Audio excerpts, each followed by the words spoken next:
All right. Well, today I'm going to talk about how can the worst thing that ever happens to you end up being the best thing that ever happened to you. And I know it sounds kind of crazy, but after the feedback from the last couple of days going live and talking about a few different things with challenges and how do you keep the motivation and keep that burn alive.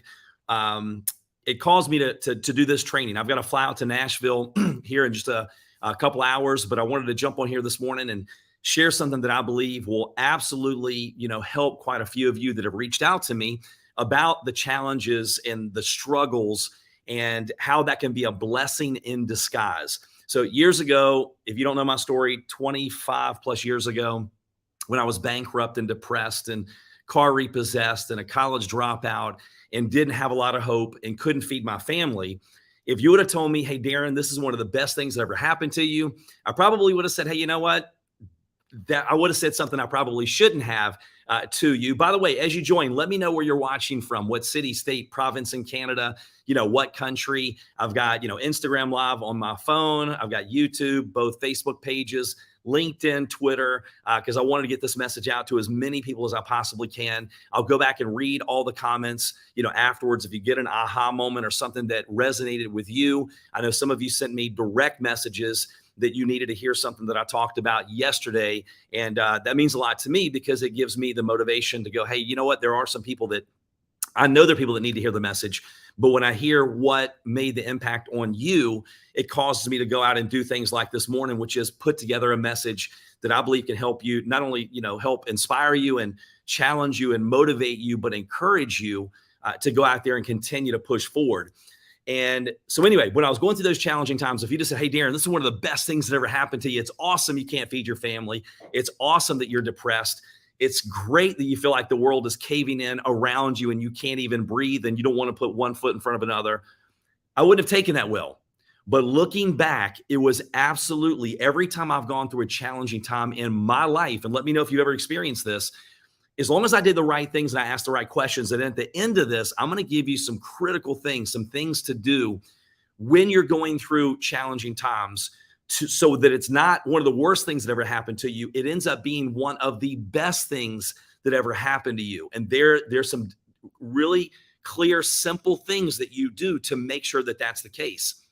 And so here's the case. And by the way, let me go to my Facebook page real quick. For some reason, it goes live. But it only allows me to see it. So we're going to see if it'll let me do that. I don't think it'll let me at this point. Yep, there he is. All right. Now we should be ready to go. All right, let's see if that works. All right, I'm going to get to the point, I promise. Appreciate your patience, but I want to make sure that we can get this out. There we go. All right. So now that we are moving forward, and I hope, there we go. Good stuff. And so here's what I've learned. When I was going through those challenging times, it's not the easy times that make us grow. We do not grow in easy times. And so many times we pray for a miracle, but what's the common denominator for anyone that wants a miracle in their life? There has to be a problem. There has to be a challenge. And so if we use challenges and obstacles the right way, they're really our best friend. The challenges and the obstacles, they're what help you elevate to the next level. Obstacles are your friend. Without obstacles, there is no elevation. And the bigger the challenge, in business, it's the bigger the challenge, the bigger the paycheck. We get paid based on the size of the problem that we can solve. But the way that I look at it, kids play video games, right? And the only way you unlock that next level and you go to that next level is you have to break through some challenges. And so I think sometimes we're in the challenges because there's lessons to be learned. And until we learn those lessons, we don't unlock that next level of our potential and our life to go out there and elevate. So obstacles lead to elevation. It's not the easy times that make us grow. And there are a lot of times in my life where I was like, oh my gosh, God, am I being punished? Like my heart, I'm trying to do the right things. I love helping people. That's the case. Here's what I found out. A lot of times it is not punishment.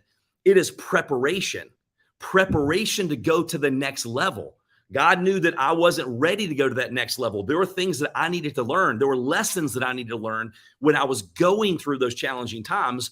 And so instead of going through the challenging times And again, I'm going to give you the action steps here in just a minute on how not just to go through, but grow through to that next level, to unlock that next level, to use your story. And some of you, you're going through things right now where it just doesn't even make sense. But yet when you're going through those challenges, you'll look back later on and go, you know what? Sometimes it wasn't rejection, it was redirection. Sometimes it wasn't, rejection, it was God's protection. Like I didn't understand it. And I've had those instances in my life where I'm like, okay, lead me to the right people, open the right doors, close the wrong doors, make sure I know the difference. And then I spend so much time, and then this happens, and I'm like, why? When I'm asking for wisdom and guidance, why did that happen? And here's what I've learned. Sometimes it was the opening of the door just long enough for me to go through it, to have another connection with someone else that I would not have if I hadn't been through those challenging times. There were lessons that I needed to learn going through those times because I couldn't have handled that next level. So it was going to take a different version of me, and I had to go through that battle to come out the other side a little bit tougher. Yeah, beat up, bruised up, mentally, physically. It felt like, sometimes it is physical, right? When it is mental, it is physical. It's exhausting. But then you come out the other side a different version. And so the people that you see that do anything in life that's significant, and you really research the backstory, it's because they had grit. They never freaking quit. No matter how many times you knock them down, they bounce back up. And I'm going to share something with you in just a second. It's like the Rocky movie with Tommy Morrison. And here he is, he knocks Rocky down. They're out behind that restaurant or that building. And all of a sudden, Tommy Morrison walks away, and he's pretty cocky. Like he just crushed Rocky. And then Rocky's getting up off the ground. And he's like, hey, where you going? Or it's like, hey, where you going? I didn't hear no bell. Right. That's my Rocky impression. Hope you're impressed with that one. And, but he goes, look, I didn't hear a bell. One more round. So people that do something significant in their life, and significance doesn't mean just money. Significance means there's a lot of ways to impact people in a significant way, directly and indirectly. Right. And there's so many stories. So let me share a couple things with you. And I hope that some of this hits you in a way that just completely changes your perspective, to where you go out and you're like, you know what, this is crazy. He's exactly right. Like, I've been going through this for a reason, and I'm not going to waste the lesson. I'm going to grow through this. I'm going to come out a better version of myself. I'm going to impact more people because I'm going and growing through this. Then my story is going to be a lot more relatable, because your message is going to resonate with people like you. And then you're going to inspire and motivate people all over. So let me just give you a couple examples before I give you the action steps of exactly what to do. Babe Ruth. I'm not a big sports person, but you don't have to be to know who Babe Ruth was. Well, did you know that Babe Ruth, his parents had 8 kids, only 2 were able to survive infancy.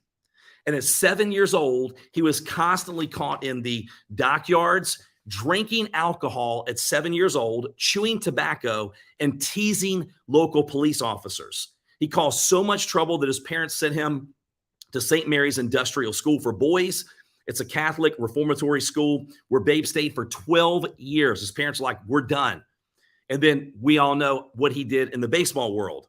Colonel Sanders, because again, I work with people all over, man. They think they're at the end of they're later on in their years. Well, if you look at a lot of people that have changed the world, they started later in life. Their breakthroughs happened later in life when they had that wisdom and that knowledge and that understanding. Colonel Sanders, at 6 years old, father passed away, leaving him to cook and care for his siblings at 6. 7th grade, he dropped out of school and left home to go to work as a farmhand. At 16, he faked his age to enlist in the U.S. Army. Tons of trouble throughout his life. At 40, he started selling chicken dishes in a gas station. His recipe was rejected 1,009 times before anyone accepted it. How many of us would have gotten 1,009 people to reject us, laugh at us, tell us no, before we had one person accept it? At age 90, When Sanders passed away from pneumonia, there were 6,000 KFC locations in 48 countries. By 2013, there were an estimated 18,000 KFC locations in 118 countries. Okay, so obviously that was older numbers. And so if you're overwhelmed by rejection or discouragement, remember the story of Colonel Sanders and that one. Thomas Edison, right? We wouldn't be looking at each other right now. You wouldn't be able to see, well, I wouldn't have as much shine on my bald head if it wasn't for him. But he goes, look, I have not failed 10,000 times. It was 10,000 attempts.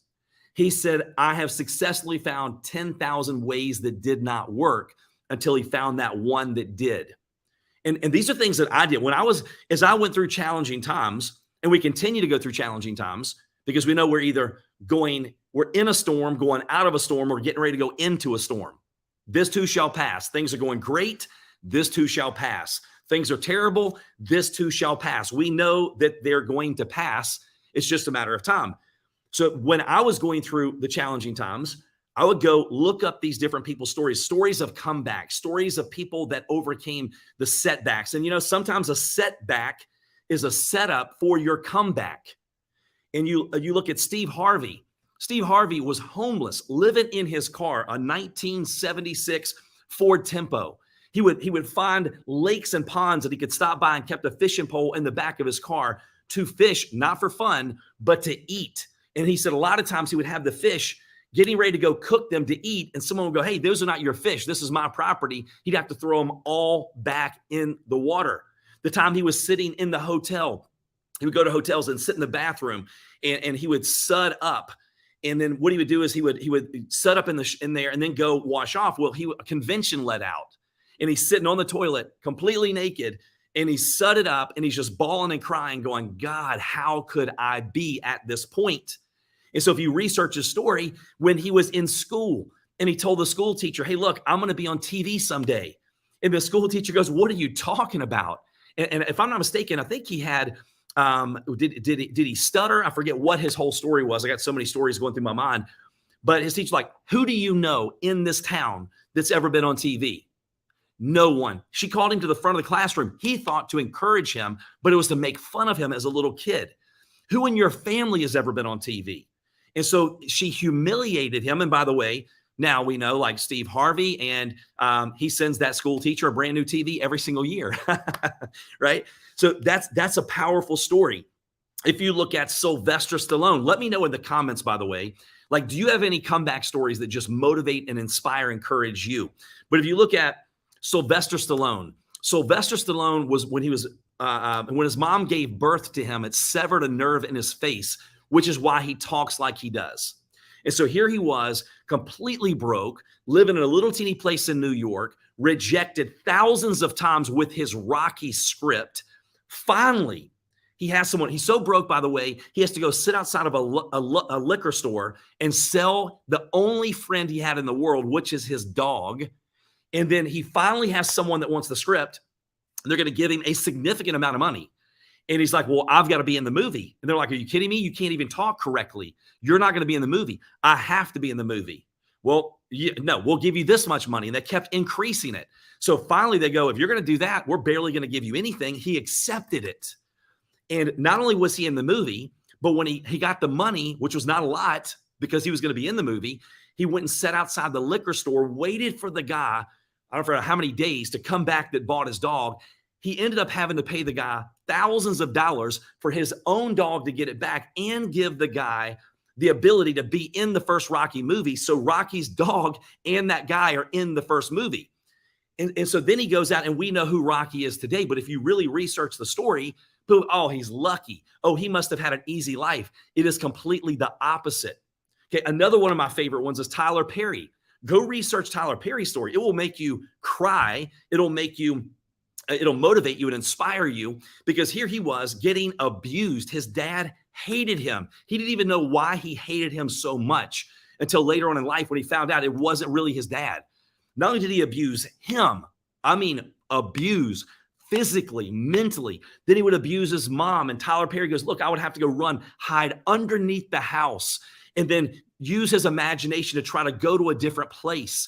But if you listen to his story and what he went through, now over $1 billion and impacting people, all over the world. So what's the common denominator? I'll give you one more. Walt Disney. Here's Walt Disney.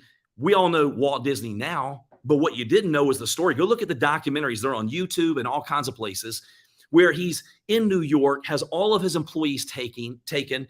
His character, I think it was Oswald, was taken. So all of his employees, his main character, and then on a train ride home, because of the challenges he was experiencing and what he was going through, that's where he created Mickey Mouse. So if there was no obstacles, we wouldn't have Disney World. We wouldn't have Mickey Mouse. So the common denominator is all of them had problems. All of them had challenges. All of them looked at those not as a roadblock, but as a stumbling block to elevate to the next level. They used those stories. They went through crazy things, but there is no miracle without the crazy problem. There is no miracle without the challenges, the failures and the challenges and the obstacles. They're our friends. People look at success and failure and challenges and all that as they're separate. They're not. They're together. And the bigger the challenge, when you are being tested, it's like a bow and arrow. When you continue to pull it back, the farther back you pull it, the more pressure that is applied, the farther that arrow goes. So some of you, you're being pressured right now. And you're like, man, this is not even, I can barely even take it. And somebody that goes, man, God didn't give you more than you can handle. I don't believe that's true. I believe a lot of times he gives us more than we can handle because we have to depend on him to even be able to walk through those times. But it's not the easy times that make us grow. So what do we do? Here's what we do. Number one, you pay attention to the questions that we ask ourselves. Our life is determined, the quality of our life is determined by the quality of questions that we ask ourselves. And by the way, if you know someone that could use this message, tag, share, send it to them to be an encouragement and as a part of their day. Maybe you don't know what people are going through. They can look good, smell good, and they're going through some crazy tough times. We don't know. So you never know when this one message, this one bit of encouragement could absolutely change their life. If you know of a company, by the way, I'm definitely ramping up my speaking career, going to be all over the world because my goal is to impact 1 million plus people in the next 12 months, a minimum of 1 million people. If you know of a company looking, pass them my information. iwillintil.com has my speaking bio. Okay, so the quality of our life is determined by the quality of questions that we ask ourselves. The quality of questions that we ask ourselves. So when you're going through the challenging times, it's not how do I just get through it? How do I just go through it? How can I grow through it? What is the lesson that I need to learn? How can I do this different next time? How can I allow this to make me better and not bitter? What is the lesson? What can I learn? How can I grow? What do I need to know? Who do I need in my life? A lot of times that is a question we need to ask ourselves. It's not what you know sometimes. Yes, you need to know the right things to elevate and go to the next level. So for me, anytime I want to go to the next level in my life, there's two ways to get there. Number one, I can go spend all the years and time trying to figure it out. And this could be spiritual, physical, financial, whatever it may be. Or I can go find someone that has what I want, the lifestyle that I want, the spiritual life, the physical life, hire them, shave years off my learning curve and get there quicker. So who do I need in my life to help me get there? What distractions do I need to eliminate so I can focus on elevating to that next level? Next thing, that was number one. Number two, focus on the solution. Thank you for sharing, by the way. Focus on the solution and not the problem. Where your focus goes, your energy flows. If we go, why do bad things always happen to me? That's a bad question, and it's going to get a bad answer. Poor, pitiful me. I'm a victim. I can't control anything. Well, that's true. Your mind wants to be right. Whatever you tell it, that's true. So when you sit here and go, okay, I'm going to focus on where I'm going, not where I've been. I don't want to look back unless that's the direction that I want to go. Again, C.S. Lewis, I said this yesterday, one of my favorite quotes. You can't go back and change the beginning, but you can start where you are and change the ending. So I'm going to focus on where I'm going, not where I've been. I'm going to focus on what I want, not what I don't want, because where focus goes, energy flows. What you focus on expands. What you focus on, you attract. It's like a magnet. So what you can do, not what you can't do. The next thing, flood your mind with the right stuff. You can't expect to live a positive life with a negative attitude. You can't expect to live a positive life and have a positive attitude, be happy and motivated and encouraged when we put junk into our mind. It's pretty simple. Garbage in is garbage out. They say within the first 3 minutes, the study showed that in the first 3 minutes of your day, it determines if you watch news, the first 3 minutes, there's a 27% increase in the likelihood that at the end of the day, you will say, this was a terrible day. So when I go, look, I wouldn't buy a brand new car. I told my kids this. Would you go buy a brand new car, spend tens of thousands of dollars, and put cheap gas in your car? No.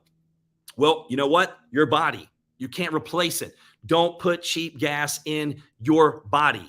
Your mind is the most powerful supercomputer ever created. You can't expect to live a positive life with a negative attitude and constantly fueling it with negative junk. You're going to have stinking thinking.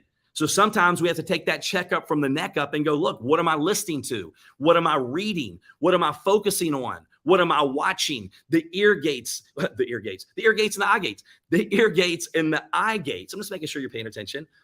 We have to make sure we're fueling the positive stuff. The next thing, I'll end with this. Okay, let me know if any of you have had an aha moment. Let me know if you're like, man, I needed to hear this today. There's one thing, Darren, that resonated with me. And by the way, iwilluntil.com is the new book coming out the 21st. You can order it right now. We're going to have swag. We're going to do all kinds of cool stuff with that. My speaking page is on there. My contact me is on there. But make sure you're subscribing and liking no matter what channel you're on, YouTube, Instagram, LinkedIn, whatever. I want to make sure that we stay connected. But I'll end. This is powerful.